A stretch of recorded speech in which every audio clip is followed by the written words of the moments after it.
So I'd like to invite you to take a minute to open up your chat box. You'll find that at the bottom of your screen, and let us know what city and state you're joining from and something for which you feel grateful today.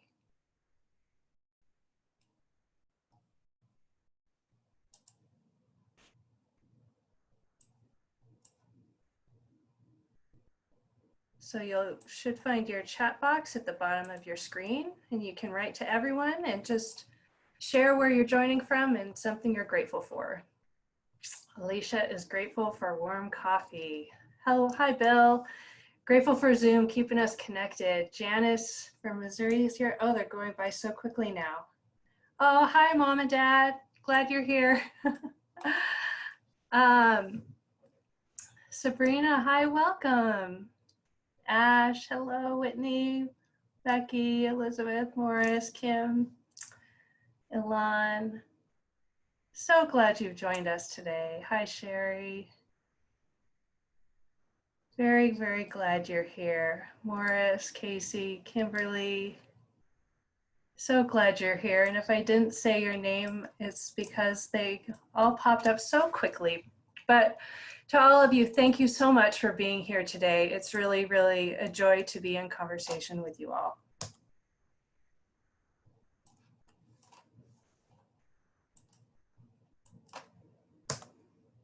So I want to start by talking a little bit.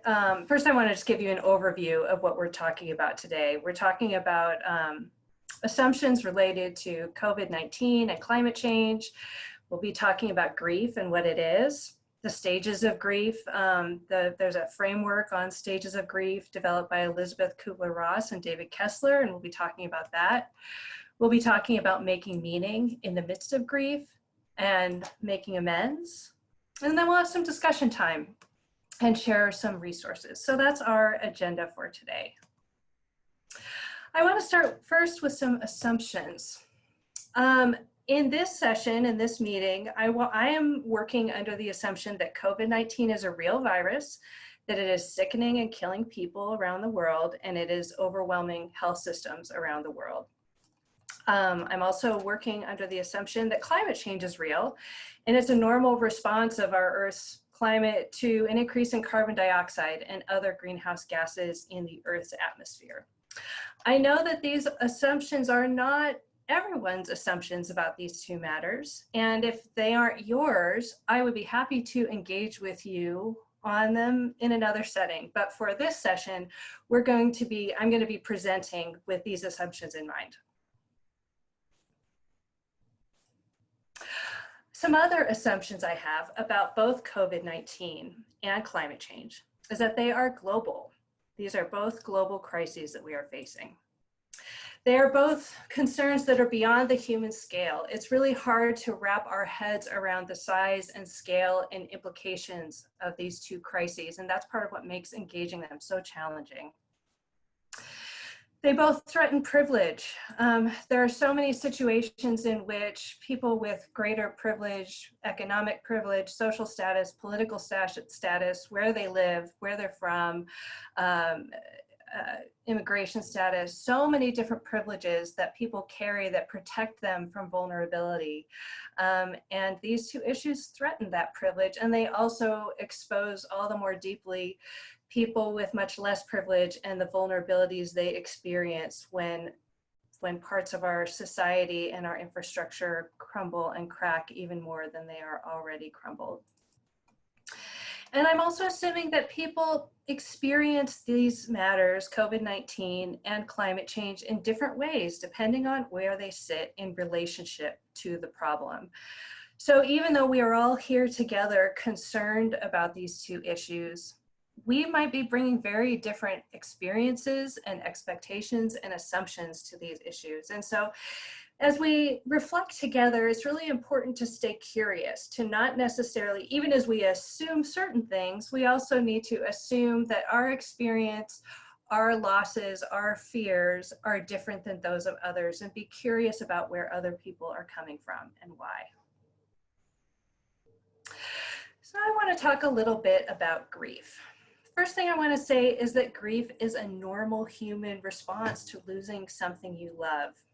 while conversations about grief often focus on the death of a loved one, we can grieve any type of loss, anything that we care about that we lose. We will have an experience of grief. It's thoughts, it's emotions, it's behaviors, it's physiological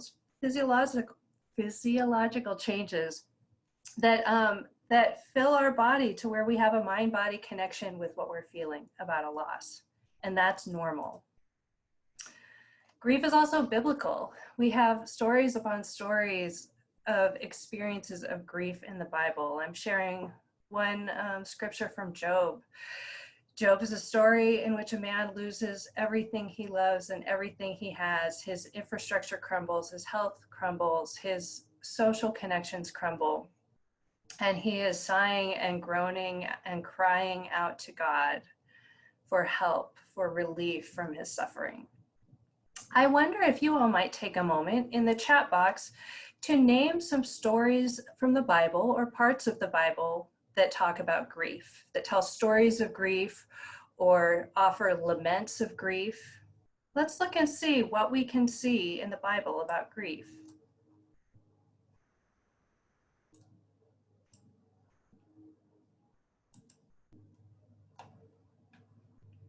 Andrew, Jesus weeping over Jerusalem. Yes, Jesus grieved. The book of Lamentations is a book of lamenting grief and suffering. Thank you, Morris. Janice reminds us that David grieves several times. Mel Caraway, the women grieving for Jesus. Yes, yes. Jesus wept. Thank you, Sherry. So yes, David grieves over his son. Thank you, Carrie. We know that that grief is a part of who we are, and we have so many models of expressing grief. And we can lean on those when we find ourselves grieving and wondering, is this normal? Am I normal? What's happening to me? Know that you are not alone, that God has given us these stories to help carry us through. Lee, yes, Bathsheba grieving the loss of her husband and her child. Laura grieving over the loss of firstborns during Moses' time and Jesus' time. Morris reminding us that John of Patmos grieves as he is socially distanced, yes, from his congregation in Asia Minor. What a good connection. Thank you. Grief is also uncomfortable sometimes, and that's part of what makes it challenging. I share this quote that you all have probably heard before from the Reverend Fred Rogers. Anything that's human is mentionable, and anything that's mentionable can become more manageable. And grief is like that. It can be hard to talk about our grief. I don't know about you, but every time I get on a call, people say, "How are you doing?" And I'm like, "I'm fine." And I'm not fine right now. This is a really hard time, and yet it's really hard to open that door about how we are doing in this moment when we are all struggling and all trying our best to be fine.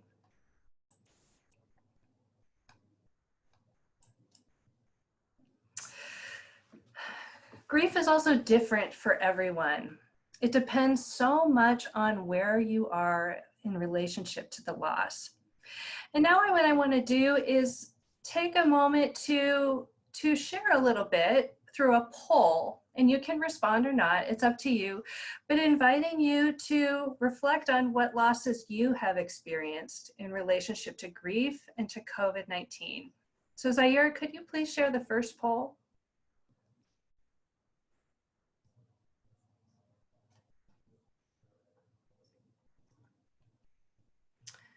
And so have you experienced any of these losses? And you can choose as many as you like.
Many of us have voted. I'll leave this open for another minute in case anyone wants to vote, but let's just look at these outcomes together.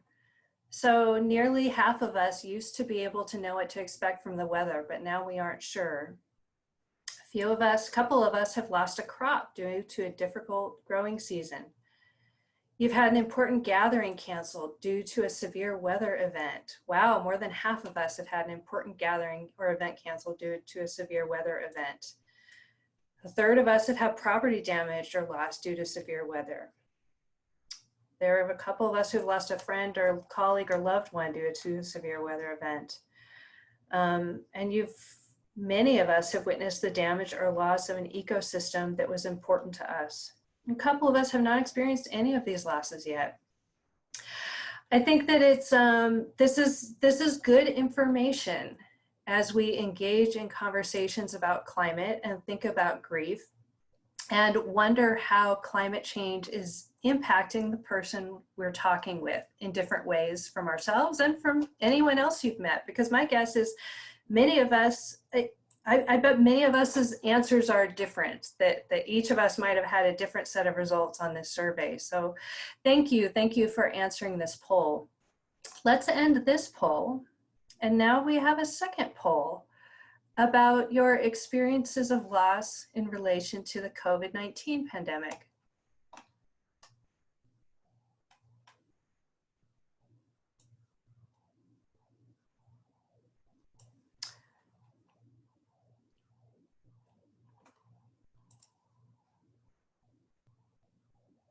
You should now see the poll of losses you have experienced in the last month.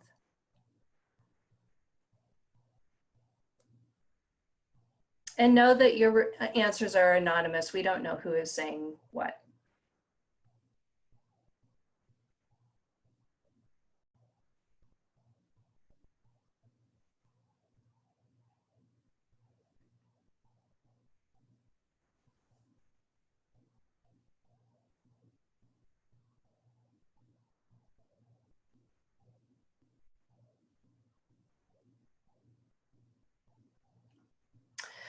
So I see that many participants have had a gathering or event that was important to them canceled. I have too, and it's a big deal. It's a real loss. Almost a third of us have had a friend or colleague or loved one pass away. 97% of us no longer are able to see the people we regularly see. 16% of us have lost or had their employment situation change. A couple of people are experiencing faltering health in this time, and one person hasn't experienced any losses related to the pandemic. You know, I really honor all of the losses we are experiencing in relation to this pandemic, and I think it's really important to name them as grief, because it does become more manageable when we can name our reactions to these losses as grief responses. It can begin to help us put some structure around what's happening in this thing that feels so big and amorphous and outside of ourselves and outside of our control. Thank you for sharing. We can close the poll now.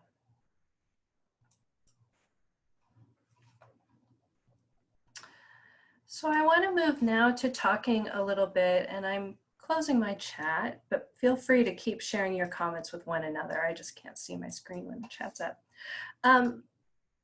Sharing about the stages of grief developed by Elizabeth Kubler-Ross and David Kessler. The first stage is denial. Denial is something that helps us cope.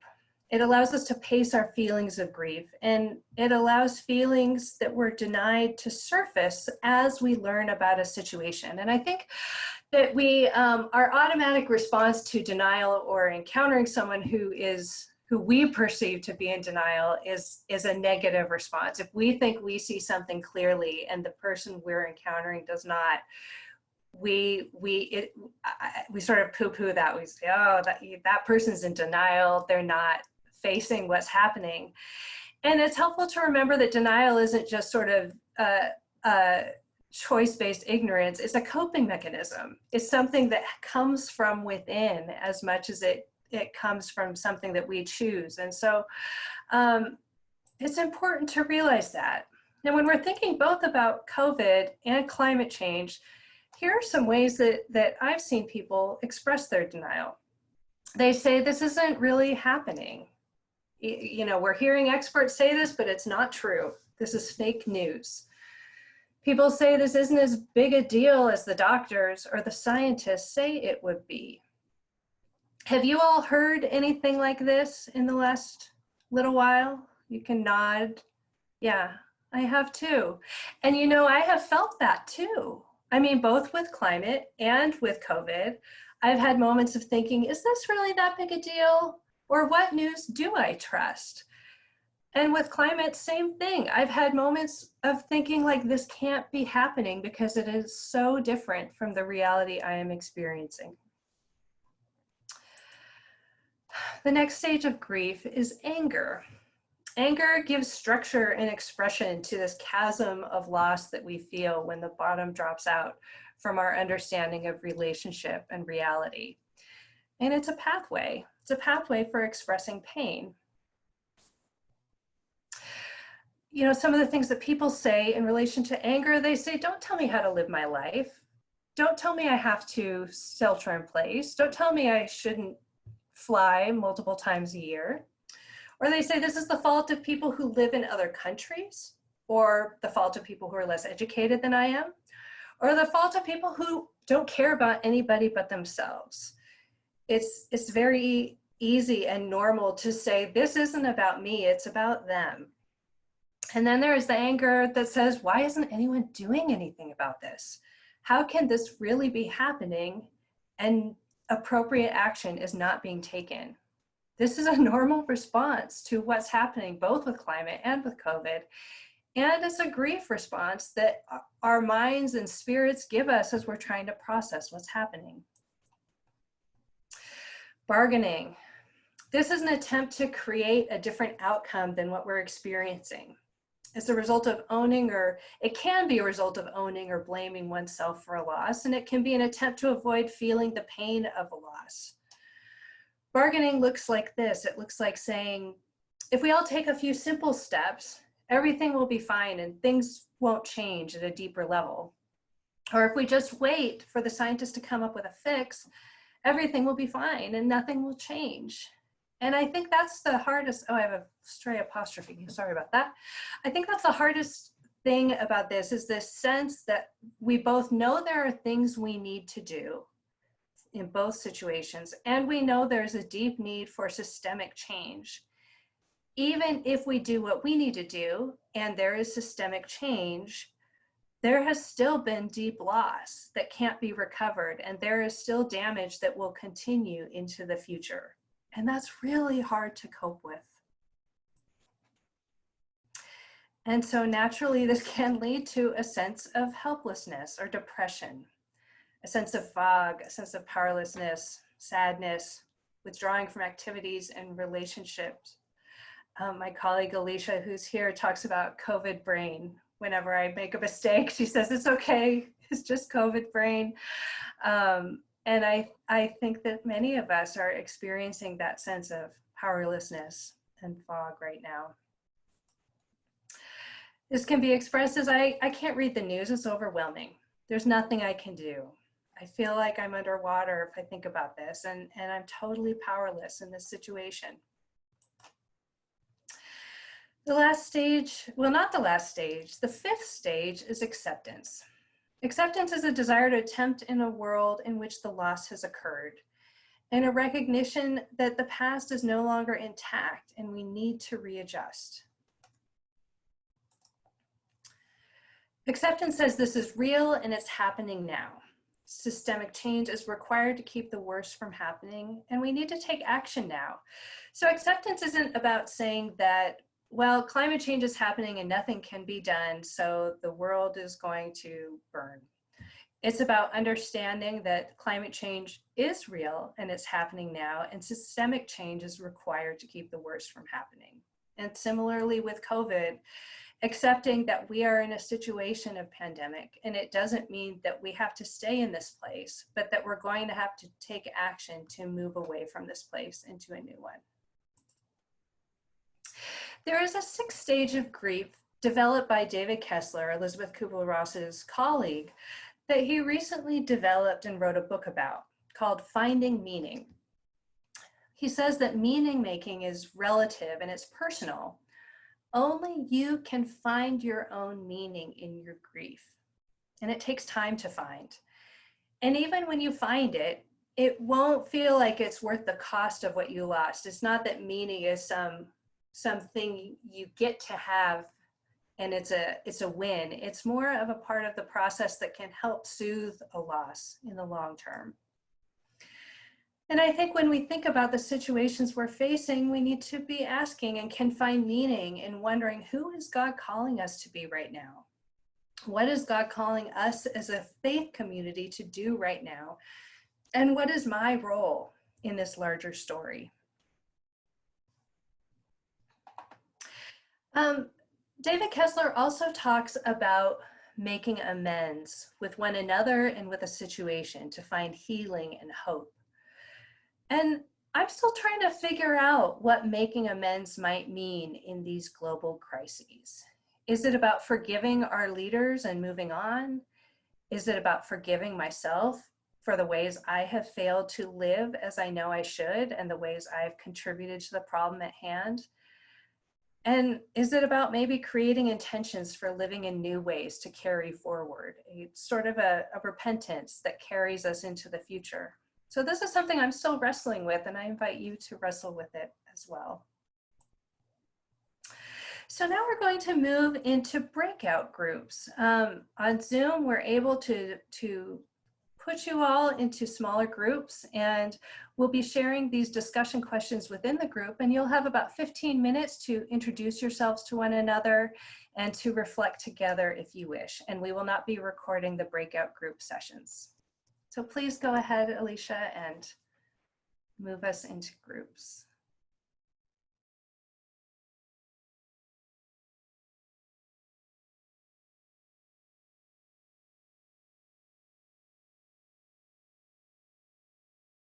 Climate and COVID in terms of the responses that we're having. And how we address COVID brings a lot of lessons to bear for us in how we address climate. And I guess my sense is time is moving along very quickly and we're losing a huge part of our life and chance to be with our family and our friends. Yeah. And I guess that's grief. Yeah, absolutely. I see we have some folks who've shared as well. Oh, some of the Andrew shared appreciation for the strategy someone offered for overcoming the objection that by drawing together climate change and the pandemic, one is politicizing.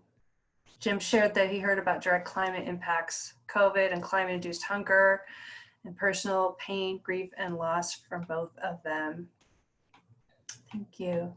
Casey shared, it seems like we cycle or spiral between these stages. That is so true. I feel like I feel all these stages in one day most days if I'm awake and present to how I feel. We absolutely do. I don't think there's a beginning and end to this. Marcia shared that we lost some valuable church members during this season, and it's been difficult to accept not being able to celebrate their life together as a church. I'm so sorry for your loss. Carrie shared that several members of the group are grieving scarcity of food due to both climate change and hoarding. Yes, and these two things bring each other out, the scarcity that is brought about by climate change and disruptions in supply chains, and the hoarding that comes out when people are afraid that there isn't enough and feel they need to take more even at the expense of others. Alon shared that fear and anxiety of dealing with climate change, evacuations, and then the forced separation of COVID. What an interesting intersection. And that is so real. The separations from our homes and the separations from important places and one another, they overlap and intersect. Whitney says it was wonderful to hear that most everyone, even if frustrated or angry, has found some sort of silver lining, whether more time with family or seeing parts of the planet heal. Well, and perhaps that's some of the meaning making that we can experience as we live through these strange and changing times. What meaning can we find in the unexpected bright sides of our disruptions? Morris talks about praying out our anger, giving those feelings of pain and frustration to God, and making space for new growth when feelings are released. Lynette shares that grief is compounded not just by climate and COVID, but also other stresses in our lives. This past year has been deeply challenging with her family's health. And just when she started to take a breath and have some relief, another thing to bear. And that is so hard when these global challenges stack up on top of the normal day-to-day challenges we experience. Becky's noting the distance from others so painful to our healing and ability to cope. And nature is the only safe place to be together, 6 feet apart. For those of you on the Creation Care Network, I shared an article about hugging trees and how the Icelandic Forest Service is recommending people hug trees to have a sense of connection with a living thing. Really a beautiful article.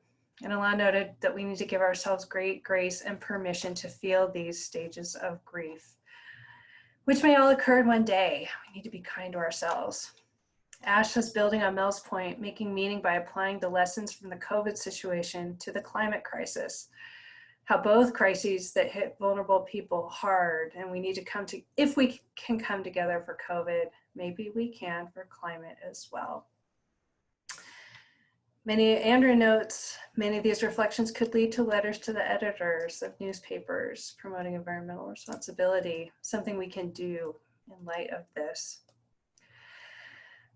This is all good stuff, you all. I appreciate your conversation. I appreciate your participation. I'm gonna share my screen now.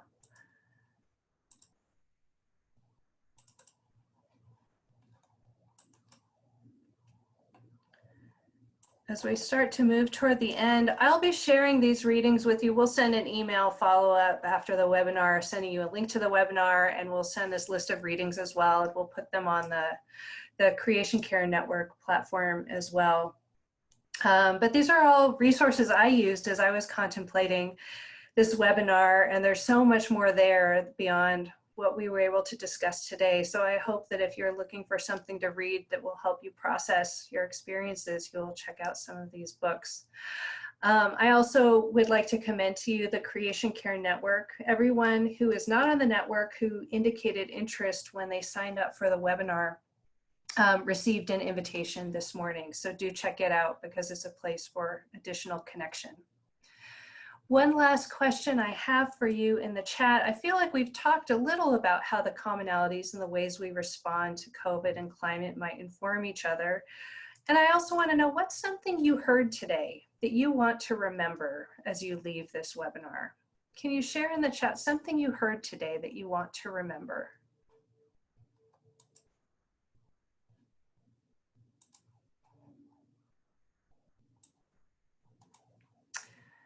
Oh, Charlie shared he has an enhanced appreciation of his privilege based on density data of less privileged communities. Yeah. Something you want to remember as you prepare to leave today.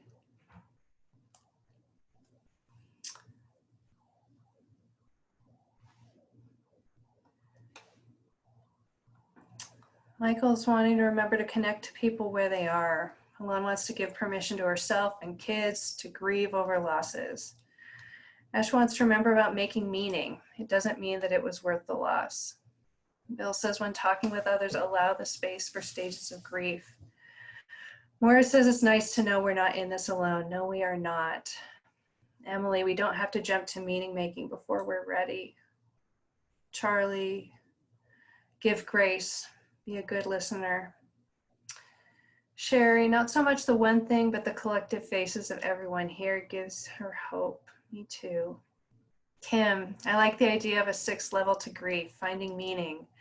This may help us in lessons learned from COVID or be adaptive for solutions to climate. Yeah. The side-by-side similarities of processing climate and COVID grief. Yes, Jim. Carrie, giving ourselves extra grace in this difficult time. Morris's remark that when he shares emotions, others can feel enabled to share. To those with children, cherishing the moment, staying positive and connected, and then back to jumping and getting back to work. Second on the 6th level. Thank you. Thank you for sharing these thoughts and reflections. I'm so grateful to have had this hour with you. And now I want to share a blessing. Please just take a breath, find your feet on the ground. Let there be an opening into the quiet. What lies beneath the chaos, where you find the peace you did not think possible, and see what shimmers within the storm. Amen. Blessings to you all. And I know some of you were very excited to see familiar faces here. We'll leave this room open for about 15 minutes. So if some of you want to chat and connect with one another, you are welcome to do so. Otherwise, goodbye and blessings, and we'll hopefully meet again. Take care.